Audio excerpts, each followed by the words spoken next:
ভারপ্রাপ্ত চেয়ারম্যান তারেক রহমান সাহেবের মূল উদ্দেশ্যটা হচ্ছে তরুণদের যুবকদেরকে তিনি রাজনীতির একই সঙ্গে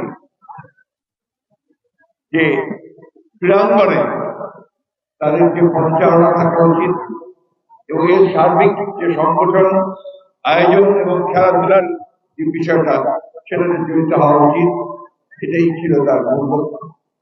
অর্থাৎ সত্যিকার অর্থেই তারেক রহমান সাহেব যে বাংলাদেশ নির্মাণের স্বপ্ন দেখেন, যে কথা তিনি বারবার বলেন যে তিনি একটা সত্যিকার অর্থেই একটা অগ্রসর, সমৃদ্ধ, আন্তরিক একটি বাংলাদেশ নির্মাণ করতে, সেখানে তরুণদের ভূমিকা হচ্ছে সবচেয়ে বড়। আমরা সম্প্রতি দেখেছি আগস্ট মাসে যে ভয়াবহ যে ফ্যাসিস্ট যে সরকার, তাকে উৎখাতের ব্যাপারে সবচেয়ে বড় ভূমিকা যারা পালন করছে তারা হচ্ছে ছাত্র এবং জনগণ। দীর্ঘ 15 বছর এই আওয়ামী লীগ ফ্যাসিস্টরা তারা বাংলাদেশ শাসন করে ফ্যাসিস্ট কায়দায় সমস্ত প্রতিষ্ঠানগুলোকে নষ্ট করে। এই ক্রীড়াঙ্গন তার একটা বড় উদাহরণ।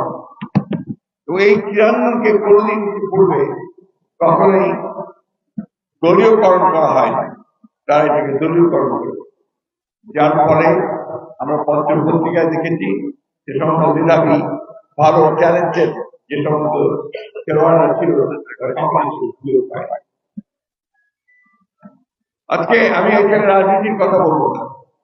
আমাদের এই যে নতুন যে যাত্রা শুরু হয়েছে, এই যাত্রায় আমাদের ক্রীড়াঙ্গনে আমাদের যে জিনিসটা সবচেয়ে বেশি দরকার সেটা হচ্ছে একটা অরাজনৈতিক একটা ঐক্য এবং মেধার চর্চা সবচেয়ে বেশি। সুযোগ যেন সবাই পায় এবং সেই সুযোগে সবচেয়ে ভালো খেলোয়াড় বেরিয়ে আসতে চায়।